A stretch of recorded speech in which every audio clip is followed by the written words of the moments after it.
نحمده ونصلي على رسوله الكريم اما بعد فاعوذ بالله من الشيطان الرجيم بسم الله الرحمن الرحيم رب اشرح لي صدري ويسر لي امري واحلل عقدة من لساني يفقهوا قولي سبحانك لا علم لنا الا ما علمتنا. اللہ تعالیٰ کا شکر ہے کہ اس نے آج کا یہ دن ہمیں دکھایا اور ہمیں قرآن پاک جیسی عظیم نعمت کا علم عطا کیا. قرآن پاک میں اللہ تعالیٰ فرماتے ہیں قل بفضل اللہ وبرحمتہ فبذلک فلیفرحوا ھو خیر مما یجمعون. کہہ دیجئے کہ اللہ کے فضل اور اس کی رحمت کی وجہ سے انہیں چاہیے کہ یہ خوش ہو جائیں. یہ قرآن ہر اس چیز سے بہتر ہے جسے اور لوگ جمع کر رہے ہیں. اس سال میں آپ نے قرآن کا علم جمع کیا، جبکہ آپ جیسے بہت سے دوسرے لوگ جو شوق بھی رکھتے تھے لیکن انہیں اس کا موقع نہ ملا کہ وہ قرآن کے علم کے موتی چن سکیں. یہ سراسر ہم سب پر اللہ کا خاص احسان، انعام اور فضل ہے. اس پر ہم جتنا بھی خوش ہوں اتنا ہی کم ہے. لیکن خوشی کس طرح منائی جاتی ہے؟ خوشی منانے میں دو تین چیزیں ہوتی ہیں. ایک تو یہ دل چاہتا ہے خوشی کے موقع پر کہ اپنے عزیز، دوست، پیارے قریب ہوں. اگر وہ قریب نہ بھی ہوں تو ان کو یاد کیا جاتا ہے. الحمدللہ قرآن پاک پڑھنے کے بعد ہم سب کے اندر اللہ کی محبت آئی ہے اور آنی بھی چاہیے. قرآن پاک میں اللہ سبحانہ وتعالیٰ فرماتے ہیں والذین آمنوا اشد حبا للہ. وہ لوگ جو ایمان لائے اللہ کی محبت میں سب سے زیادہ شدید ہوتے ہیں. ان کے دلوں میں اللہ کی محبت ہر چیز کی محبت سے زیادہ ہوتی ہے. اور ہم سب کو اپنے اپنے دلوں کا جائزہ لیتے رہنا چاہیے. جس طرح حضرت عمر رضی اللہ تعالیٰ عنہ نے آپ صلی اللہ علیہ وسلم سے کہا تھا کہ عمر سب کچھ قربان کر سکتا ہے آپ کی خاطر سوائے اپنی جان کے، کیونکہ اللہ تعالیٰ کے بعد اللہ کے رسول صلی اللہ علیہ وسلم کی محبت تمام انسانوں سے بڑھ کے ہونی چاہیے. تو آپ نے فرمایا تھا نہیں عمر اپنی بات پہ غور کرو. ایمان اس وقت تک مکمل نہیں ہوتا جب تک کہ اللہ کے رسول صلی اللہ علیہ وسلم کی محبت تمام انسانوں سے بڑھ کر نہ ہو اور ان کے لیے ہم اپنی جان، مال، ہر چیز قربان نہ کر سکے. تو حضرت عمر نے اسی وقت فیصلہ کر لیا اور کیا کہا کہ میں آپ کی خاطر اپنی جان بھی قربان کر سکتا ہوں. اور ان کا اس کہنے کے اندر کوئی جھوٹ نہیں تھا، کوئی ریاکاری نہیں تھی، کوئی خوشامد نہیں تھی، ایک سچی بات تھی. اور واقعی انہوں نے سچ کر دکھایا کہ دین کی خاطر اپنی جان تک دی. یعنی نماز کی حالت میں انہیں زخم لگا جس سے ان کی شہادت ہوئی. تو بات یہ ہے کہ خوشی کے موقع پر اپنی سب سے زیادہ محبوب ہستی یعنی اللہ سبحانہ و تعالیٰ کو سب سے زیادہ یاد کرنا ہے، اس کا شکر ادا کرنا ہے. اور جب احساس ہو نعمت کا تو فوراً اللہ کا شکر ادا کرنا ہے. اس کے بعد ساتھ ہی یہ غور کرتے رہنا ہے کہ ہم کیا اللہ کے رسول صلی اللہ علیہ وسلم کے طریقوں کے مطابق اٹھ بیٹھ کھا پی رہے ہیں. کہیں کوئی اس معاملے میں تو کمی بیشی نہیں. یعنی سنت کی روشنی میں اپنے آپ کا جائزہ لیتے رہنا. اور تیسری بات یہ ہے کہ اس موقع پر ہمیں اپنے ان سارے محسنین کو بھی یاد کرنا ہے، ان سب کے لیے دعائیں کرنی ہیں. کچھ تو ہم اجتماعی طور پہ کر چکے ہیں، کچھ آپ اپنی نمازوں کے بعد جب جب یاد آئے جس کا بھی آپ پر احسان ہے ان سب کے لیے دعا کریں. پھر خوشی کے موقع پر کھایا پیا بھی جاتا ہے الحمدللہ جو بھی نصیب ہوا جتنا بھی. لیکن اگر اس میں کچھ کمی بیشی ہو بھی جائے تو وَيُؤْثِرُونَ عَلَىٰ أَنفُسِهِمْ وَلَوْ كَانَ بِهِمْ خَصَاصَةٌ. اہل ایمان کی صفت کیا ہوتی ہے؟ وہ اپنی ذات پہ دوسروں کو ترجیح دیتے ہیں خواہ وہ خود بھوکے ہی کیوں نہ ہو. اب یہ ہے کہ تعلیم کا دور تو کبھی ختم نہیں ہوتا اور نہ ہونا چاہیے، کیونکہ ہمیں تو یہی سکھایا گیا ہے نا کہ پنگوڑے سے لے کر گور تک یعنی قبر میں جانے تک سیکھتے رہو. تو وہ تو انشاءاللہ آپ نے ختم نہیں کرنا. لیکن ایک ہوتی ہے فارمل ایجوکیشن اور ایک ہوتی ہے انفارمل. تو ایک سٹیپ آپ کا مکمل ہوا فارمل ایجوکیشن کا. انشاءاللہ کچھ لوگ آپ میں سے ایڈوانس کورس جوائن کریں گے، تھوڑا عرصہ اور ان کو مل جائے گا. اس کے بعد رمضان انشاءاللہ ہوگا. رمضان میں آپ دورہ قرآن کی مجلسیں سجائیں گے اور کچھ اور لوگوں کو قرآن کی طرف بلائیں گے, چاہے آپ اسکول میں ہو, کالج میں ہو, گھروں میں ہو, کہیں پر بھی ہو. یہ تو ہماری زندگی ہے, یہ تو ہماری روح ہے, اس کے بغیر تو زندگی زندگی ہی نہیں. یہ تو ہمارا دنیا میں بھی ساتھی ہے. مجھے آج جب ختم ہو رہا تھا ایسے لگ رہا تھا جیسے ایک دوست جدا ہو رہا ہو نا. میرے آنسو ایسے ہی تھے جیسے کسی دوست کی جدائی پر آنسو ہوتے ہیں نا, کہ جتنا وقت آپ نے اس کے ساتھ اس سال میں لگایا. حقیقت یہ ہے کہ ہم اس دنیا کے ہاتھوں اتنے مجبور ہیں بہت سی ذمہ داریاں نبھاتے کہ چاہنے کے باوجود بھی اس دور سے جب گزرتے ہیں تو اتنا وقت نہیں لگا پاتے الا ماشاء اللہ.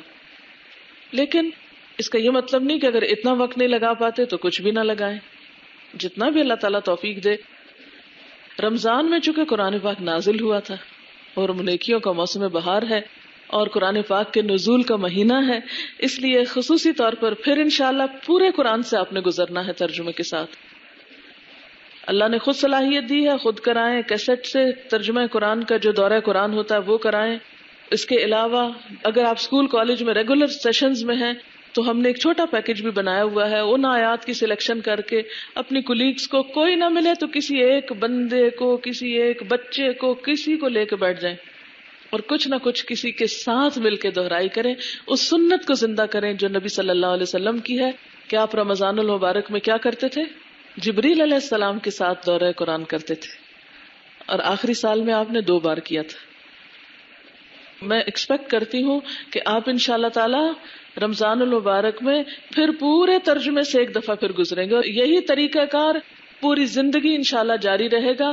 اگر کسی وجہ سے دورہ قرآن کرانا ممکن نہ ہو اور آپ کسی ایسی مجبوری میں, بعض اوقات بچوں کی ولادت کا ایک مرحلہ ہوتا ہے, بعض اوقات ایسا موقع آ جاتا ہے کہ واقعی عورت بیٹھ کے نہیں پڑھا سکتی قرآن پاک. اب ایک بچے کی اگر کسی کی پیدائش ہو گئی یا پہلی رمضان کو, وہ کہاں دورہ قرآن کرا سکتی, کس کو بلائے گی؟ وہ کیا کرے, کیسٹ سے خود روز 1 سپارہ سن لے اور اس کا بچہ بھی ساتھ سنے, اس کو ساتھ شامل کر لے. ٹھیک ہے نا؟ تو انشاءاللہ تعالی ایک دہرائی تو خاص طور پر رمضان کے مہینے میں کرنی ہے.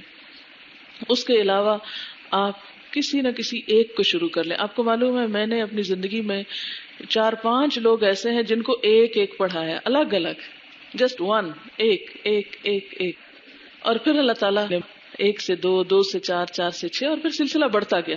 جلد بازی نہ کریں کہ لو میں کیا کر رہی ہوں اگر میرے سامنے ایک ہجوم نہیں ہے لوگوں کا.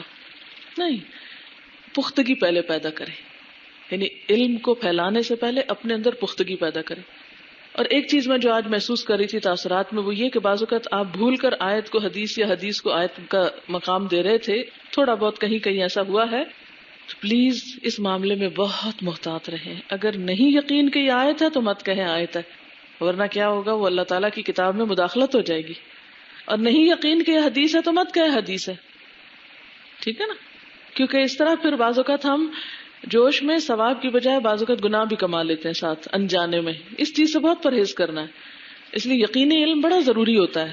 میں اب تک احادیث لکھ کے پڑھتی ہوں کہ کہیں اللہ کے رسول صلی اللہ علیہ وسلم کی بات میں اپنی طرف سے کوئی کمی بیشی نہ کر دوں, کیونکہ کمی کرنا بھی اتنا ہی گناہ ہے جتنا بیشی کرنا اس میں. بہرحال تو اس معاملے میں بہت محتاط رہے. کوئی بات نہیں, اگر کوئی کہتا ہے کہ ان کو زبانی نہیں آتا تو نہ صحیح, کیا ہوا, دیکھ کے پڑھ لیتے ہیں.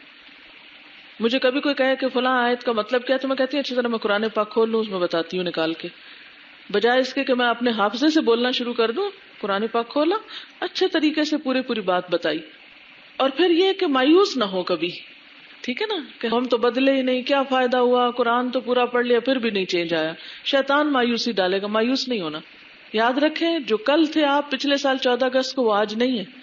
انشاءاللہ اگر آپ نے اس کے ساتھ تعلق قائم رکھا تو اگلے 14 اگست تک اور آگے بڑھیں گے انشاءاللہ. لیکن شرط یہ ہے کہ پھر اس کو تھامے رکھیں, اس کی خوشبو سے آپ کا دل دماغ روح معطر رہے. ٹھیک ہے نا؟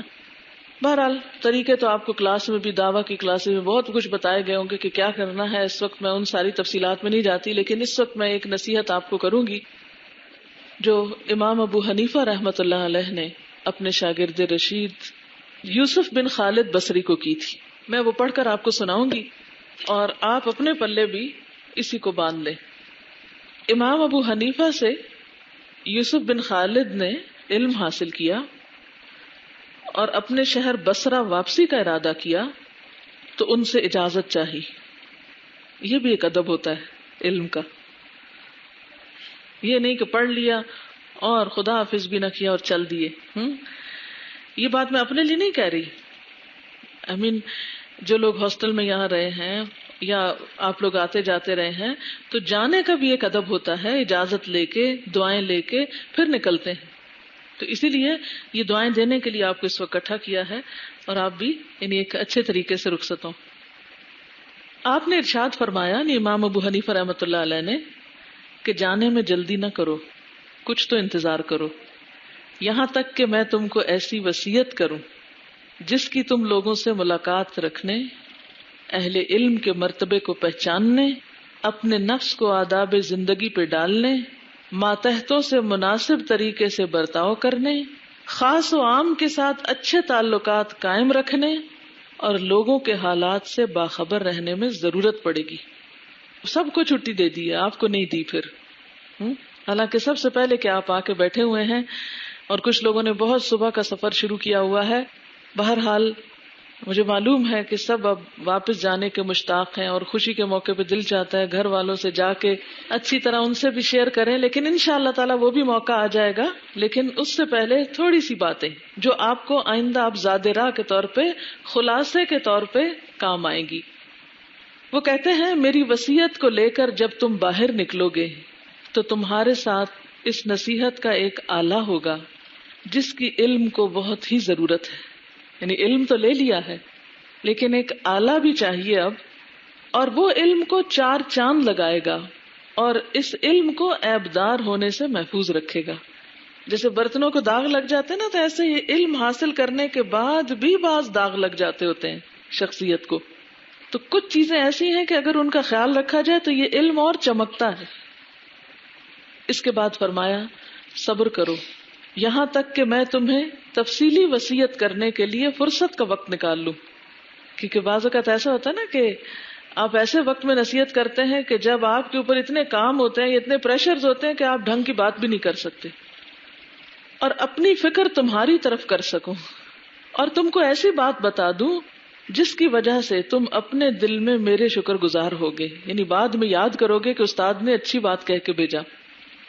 یوسف فرماتے ہیں کہ جب اتنا وقت گزر گیا جس کے گزر جانے پر وصیت کرنے کا وعدہ کیا تھا تو مجھے آپ نے تنہائی میں وقت دیا اور فرمایا کہ میں اب تم کو وہ تمام باتیں تفصیل سے بتا دیتا ہوں جن کے لیے میں تمہارے واپس جانے میں مزاحم بنا. یعنی تمہیں جانے نہیں دیا, اب میں بتاتا ہوں کہ کیا ہیں وہ باتیں. وہ کہتے ہیں وہ منظر گویا میری آنکھوں کے سامنے ہے جب تم بصرہ میں داخل ہو گے, یعنی اپنے شہر واپس جاؤ گے. میں ابھی سے دیکھ رہا ہوں کیونکہ استاد کے کچھ تجربے ہوتے ہیں نا پچھلی زندگی کے, جس کی بنا پر وہ آئندہ شاگردوں کی اور بہتر رہنمائی کرتا ہے. کہتے ہیں کہ میں اپنی آنکھوں سے دیکھ رہا ہوں کہ جب تم بصرہ میں داخل ہوگے اور تمہارے مخالفین تمہاری طرف متوجہ ہوں گے. وہ کریٹیکلی دیکھتے ہیں سب کہ اب یہ کرتا کیا ہے. اس وقت تم اپنے نفس کو علم کے غرور میں ان کے مقابلے میں بلند کرو گے کہ یہ سارے تو ان پڑھ جاہل ہیں, میں تو پڑھ لکھ کے آیا ہوں. استاد کو یہ بھی پتا ہوتا ہے کہ اب شاگرد آئندہ کیا غلطی کرنے والا ہے, علم حاصل کرنے کے بعد کس کس پھندے میں پھنسنے والا ہے. تو اس کا ازالہ پہلے سے کیا جا رہا ہے کہ تم مخالفین کے سامنے اپنی پوزیشن مضبوط کرنے کے لیے کیا کرو گے, علم کے غرور میں مبتلا ہو جاؤ گے اور علم کے ذریعے ان کے سامنے بطور فکر بڑھ چڑھ کے بولنے والے بنو گے. اور یہ ہوتا ہے جب ہم پہ ذرا سا کوئی تنقید کرتا نا تو ہم آپ پہ سے باہر ہو کے خوب باتیں سناتے ہیں, اتنی سناتے ہیں کہ اگلے کو چپ کرا دے. یہ نہیں کرنا. نہ تو دوسروں سے خود کو اچھا سمجھنا ہے کہ ہم تو پڑھ کے آئے اور یہ ان پڑھ ہے, نہیں. پتہ نہیں ان کا کون سا عمل اللہ تعالیٰ کو زیادہ پسند ہو ہماری نسبت, اس لیے کسی سے اپنے کو خود کو اچھا نہیں سمجھنا. اور دوسرا یہ ہے کہ جب کوئی مخالفت کرے تو ایک دم بڑھ چڑھ کے بولنا نہیں شروع کر دینا. لوگ ادارے کے بارے میں باتیں کریں گے, آپ کے استادوں کے بارے میں کریں گے, آپ کے طریقے کے بارے میں کریں گے, کرنے دیں, ان کو پتہ ہی نہیں, ان کو معاف کر دیں کہ وہ لا علم ہے. آپ صلی اللہ علیہ وسلم نے طائف والوں کو نہیں معاف کیا تھا جنہوں نے آپ کو اتنے پتھر مارے تھے کہ لہو لہان کر دیا تھا. تو ہم نے بھی اپنے مخالفین سے انتقام نہیں لینا, معاف کرنا ہے ان کو کہ یہ لا علم لوگ ہیں. وہ کہتے ہیں کہ جس کا نتیجہ یہ ہوگا کہ تم ان کے پاس اٹھنے بیٹھنے اور ساتھ رہنے سے دل برداشتہ ہو جاؤ گے، یعنی پھر تمہارا دل نہیں لگے گا ان لوگوں میں، کیونکہ یہاں تو محبتیں ملی اور وہاں تپتی نفرتیں. کیونکہ جب دوسرے دیکھتے ہیں نا کہ ہمارے پاس وہ نعمت نہیں جو اس کے پاس ہے، تو ایک دم حسد میں بھی مبتلا ہو جاتے ہیں بعض اوقات، اور پھر مخالفت پہ اتر آتے ہیں. پھر انسان کیا کہتا ہے، چھوڑو ان کو، چلو واپس چلتے ہیں جہاں سے آئے ہیں، کتنے اچھے لوگ تھے وہ سارے، ان کے بیچ میں جا کے مزے کرتے ہیں. تم ان کے مخالف ہو جاؤ گے، وہ تمہارے ہو جائیں گے. نتیجہ یہ نکلتا ہے. اور بالکل ریسنٹلی ایسے ہی ہوا، کراچی کی ایک اسٹوڈنٹ فارغ ہو کے کہیں گئی، جا کے بہت جوش جذبے سے انہوں نے کوئی کام شروع کیا، نتیجہ بالکل یہی ہوا جو اس وقت یہاں میں بیان کر رہی ہوں. یہ ایک نیچرل ریئیکشن ہوتا ہے عوام کا دین والوں کے خلاف. وہ اپنے آپ کو انسیکیور محسوس کرتے ہیں. اچھا ان کی جگہ ذرا خود کو رکھیں. جب آپ اپنے آپ کو کسی بڑے عالم کے پاس بیٹھا دیکھتے ہیں تو آپ کی کیا کیفیت ہوتی ہے؟ کبھی بھاگنے کی، کبھی بیزاری کی، کبھی خوف کی، کبھی کہیں گے منہ سے جملہ نہیں نکالیں گے، پتہ نہیں یہ کیا بول دیں گے. پھر آپ کہتے ہیں ان کو تو ملو ہی نہ، ان کے تو پاس نہ جاؤ، یہ تو پکڑیں گے ہمیں. کیونکہ مجھے پتا ہے بعض اسٹوڈینٹس میرے پاس کبھی بھی نہیں آتے، ڈرتے ہیں کہ اگر ان کے پاس گئے تو یہ تو اسی وقت بتائیں گی یہ یوں نہیں یوں، تو یہ نہیں ہم سننا چاہتے، بہتر ہے دور ہی رہیں.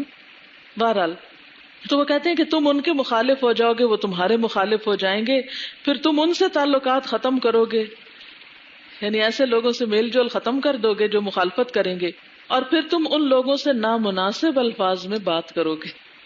یعنی بحث پہ کبھی اتر آئے، کبھی ان کو برا بلا کہنا شروع کر دیا، کبھی پھر ان کی غیبت بھی شروع کر دی، اور کہا نہیں نہیں چونکہ یہ ایسے ہیں اس لیے ہم ان کے بارے میں بات کر رہے ہیں، ہم سچ کہہ رہے ہیں.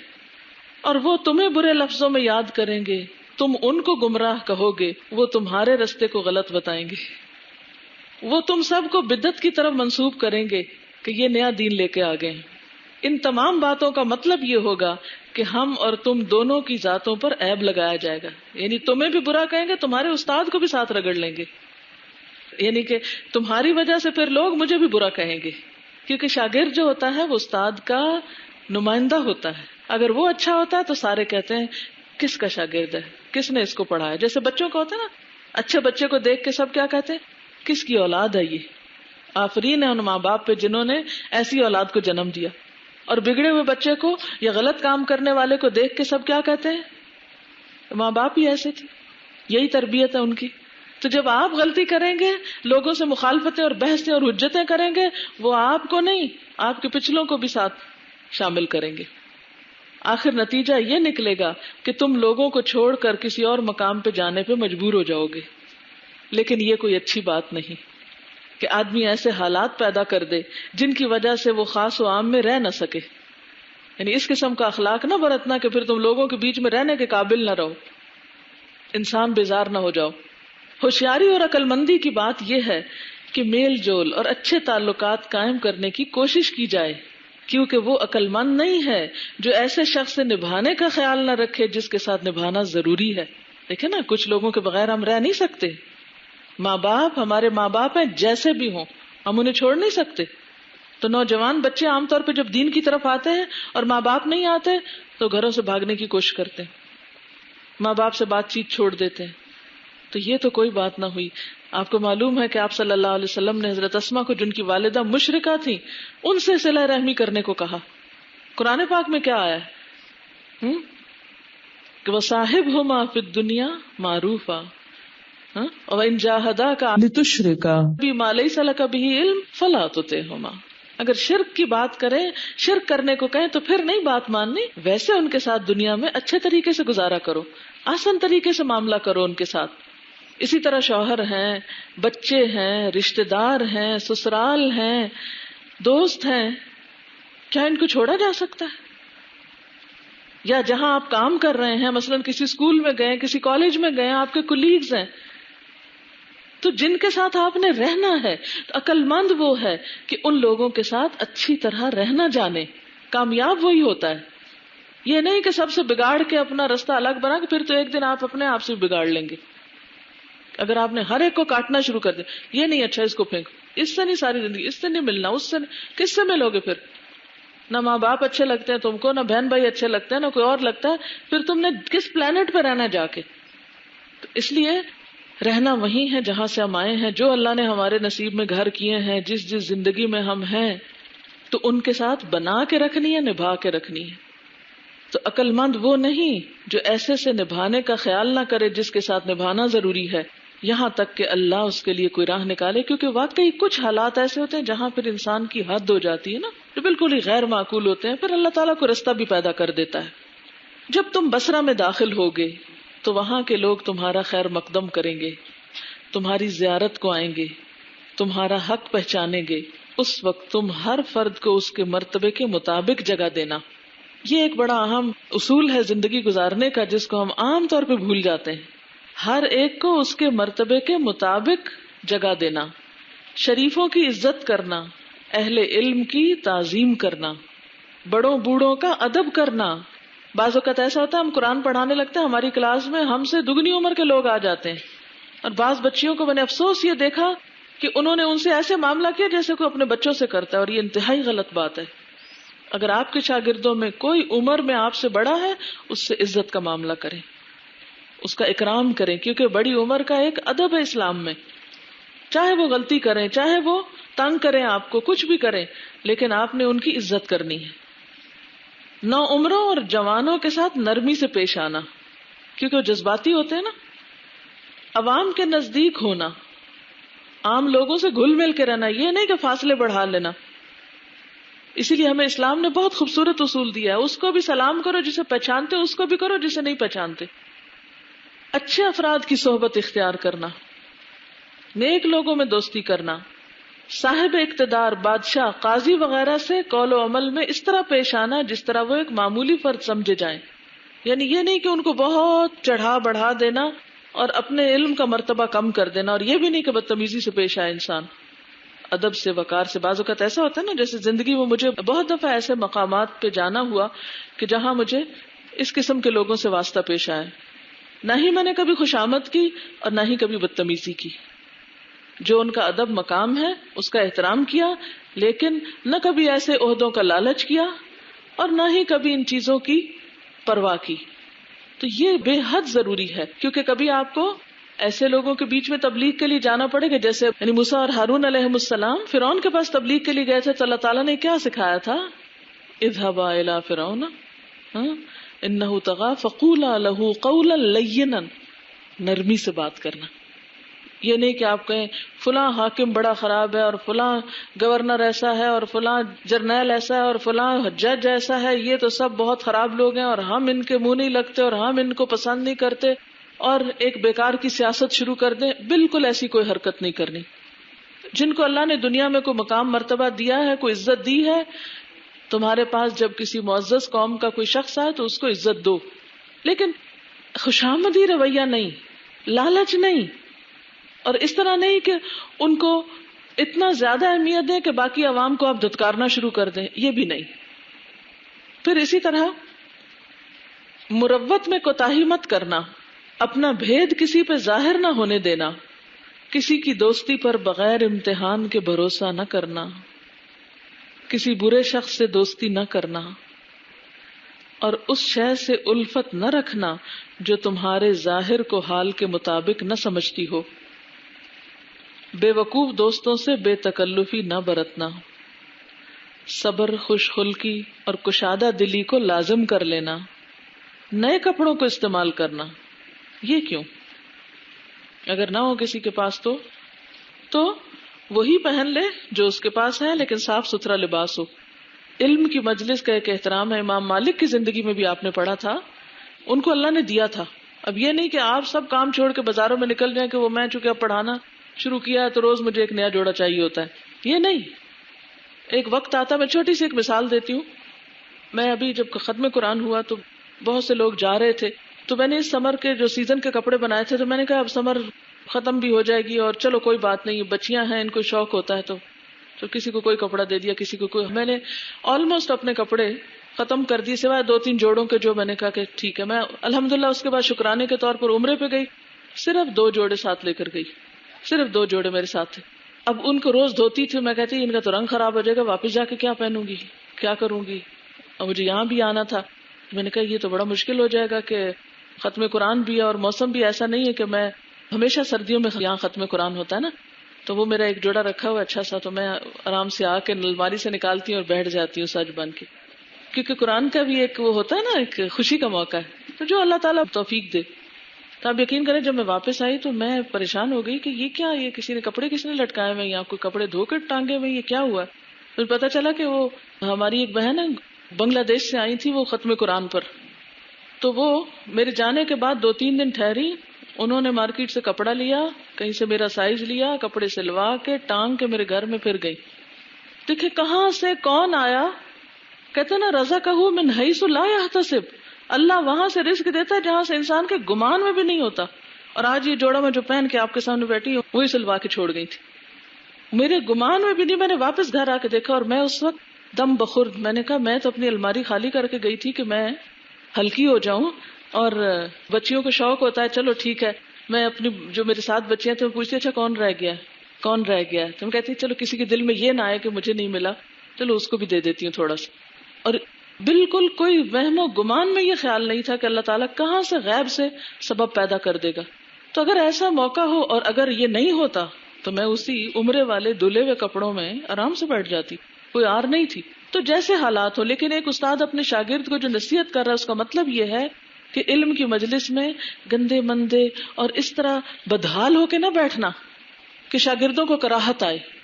شاگردوں کے سامنے کبھی ایسے حلیے میں نہیں جانا چاہیے جس سے انہیں کراہت آئے، یہ ناقابل برداشت ہوتا ہے۔ مجھے یاد ہے اچھی طرح جب ہم چھوٹے تھے تو میں اپنے استاد کے چہرے کو دیکھتی ہی رہتی تھی، پڑھتی رہتی تھی اور ادھر ہی دیکھتی رہتی، پتہ نہیں کیوں ہوتا ہے، سب بچوں میں ہوتا ہے، یہ میرے میں انوکھا نہیں تھا۔ اور سب بچے اور سب شاگرد جو ہوتے ہیں ان کو ہوتا ہے کہ وہ استاد کے ایک ایکشن، آنکھوں کے تاثرات، ان کا ہاتھوں کی حرکت، لباس، چھوٹی چھوٹی چیز کو نوٹ کر رہے ہوتے ہیں۔ تو اس لیے امام ابو حنیفہ اپنے شاگرد کو یہ تلقین کرتے ہیں کہ کپڑے نئے پہننا مطلب یہ ہے کہ اچھے کپڑے پہننا اگر اللہ تعالیٰ موقع دے اور موجود ہو۔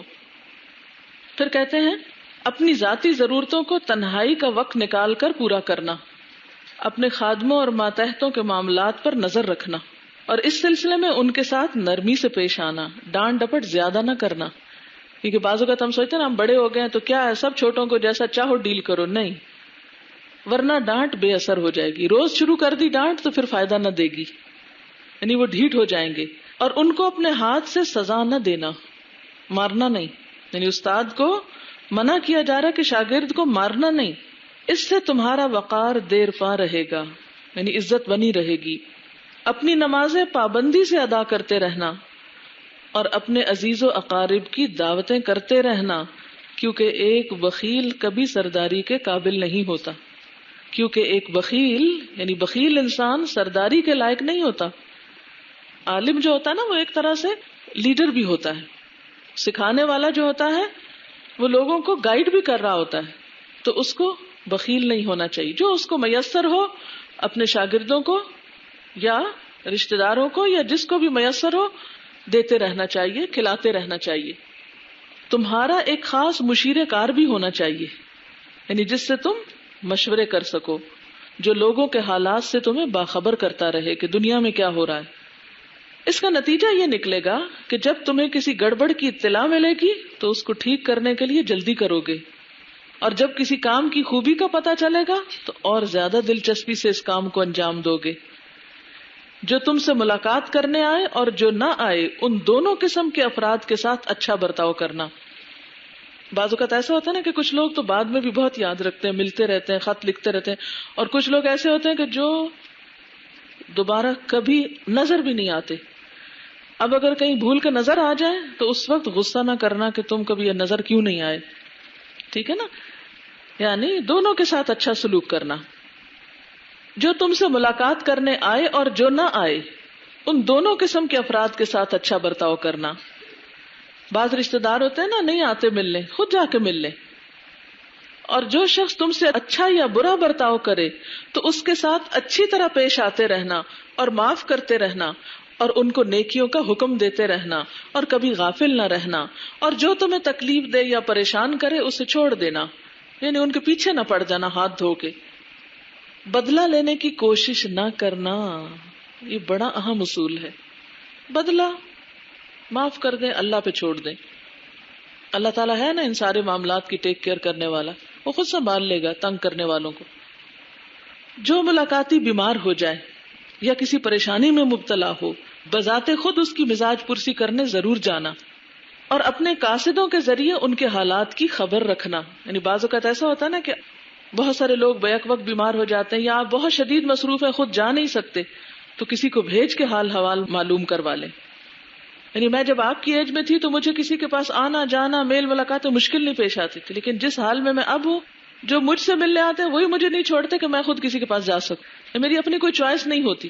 تو پھر میں کیا کرتی ہوں، کسی سے حال پوچھواتی رہتی ہوں، کسی کے ذریعے فون کرا دیتی ہوں، خط لکھوا دیتی ہوں، یا کسی کو بھیج کے حال معلوم کروا لیتی ہوں جب پتہ چلے. نہ پتہ چلے تو وہ اور بات ہے.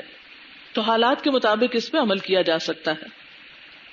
اگر کوئی شخص ملاقات کے لیے آنا بند کر دے تو اس کے حالات سے باخبر رہنا. بھئی وہ کیوں نہیں آتا، کہاں گیا، کیا گزری اس پر. کوئی شاگرد ایسا ہوتا ہے پڑھنے آتا ہے اور کچھ دن کے بعد بالکل چھوڑ دیتا ہے. تو یہ نہیں کہ چھوڑ دینا کہ ہاں ٹھیک ہے ہمیشہ کے لیے نہیں آتا تو نہ آئے، ہمیں کیا ضرورت ہے اس کی.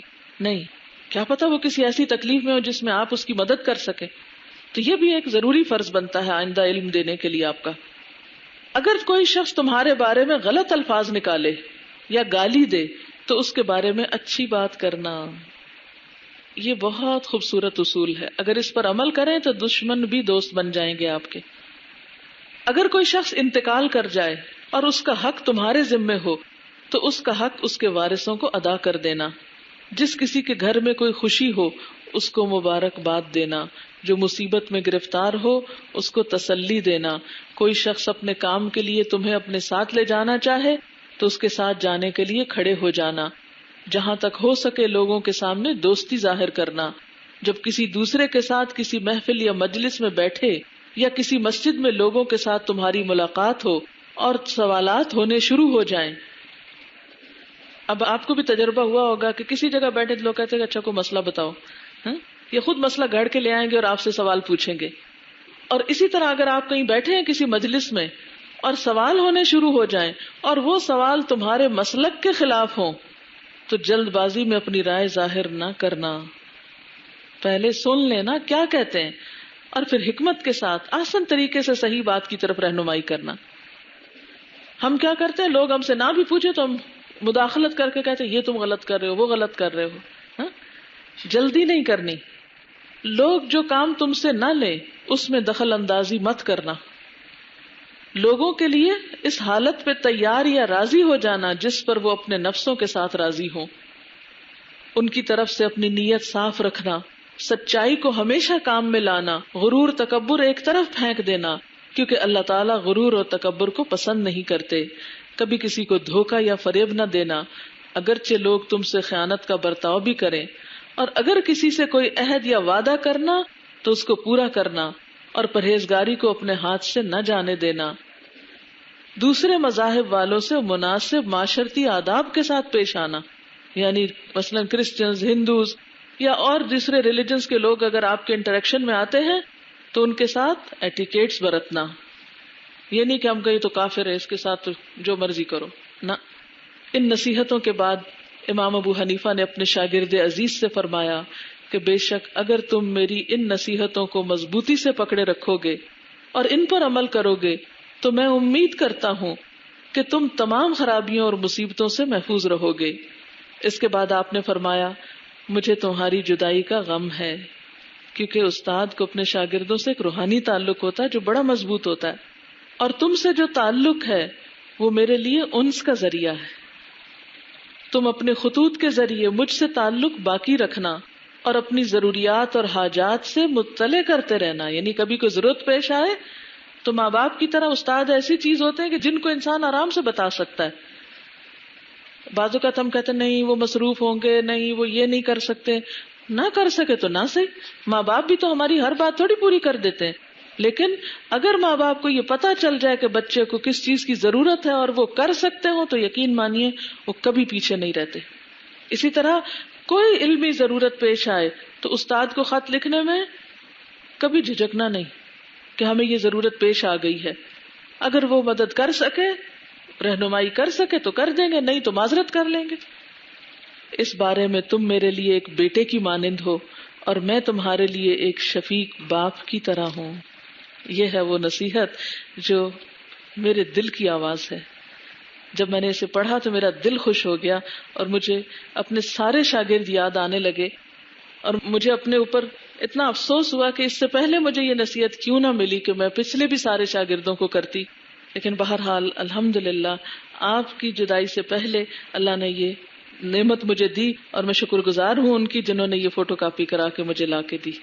کیونکہ بعض اوقات ایسا ہوتا ہے نا کہ ایک اچھی چیز ہم پڑھتے ہیں تو ہم اپنے پاس ہی پڑھ کے رکھ لیتے ہیں، لیکن اگر آگے پہنچا دی جائے تو ہو سکتا ہے ہزاروں لوگوں کی بھلائی کا سبب بن جائے. تو الحمدللہ اللہ تعالیٰ نے ہمیں اس دن اس جگہ اکٹھا کیا. اللہ تعالیٰ خیر و عافیت اور رحمتوں اور برکتوں کے ساتھ آپ کو دنیا اور آخرت کی خوشحالی عطا کرے، اور بہترین طریقے پر دین کا کام لے، اور وہی نصیحت جو حضرت یعقوب علیہ السلام نے اپنی اولاد کو کی تھی، وَلَا تَمُوتُنَّ إِلَّا وَأَنْتُمْ مُسْلِمُونَ. اللہ کرے کہ ہم سب کی موت اطاعت کی حالت میں آئے، نافرمانی میں نہ آئے اللہ کی. چونکہ اب کافی وقت ہو گیا، گھر والوں کا بھی حق ہوتا ہے، اس لیے اب چاہوں گی کہ آپ کو رخصت کروں. عصر کا وقت بھی ہونے والا ہے، کچھ لوگوں کو سفر بھی کرنا ہے. میں اس کے ساتھ ہی آپ سب سے اجازت چاہوں گی. دعا میں یاد رکھیے. السلام علیکم ورحمۃ اللہ وبرکاتہ. سبحانک اللہم وبحمدک، نشہد ان لا الہ الا انت، نستغفرک ونتوب الیک.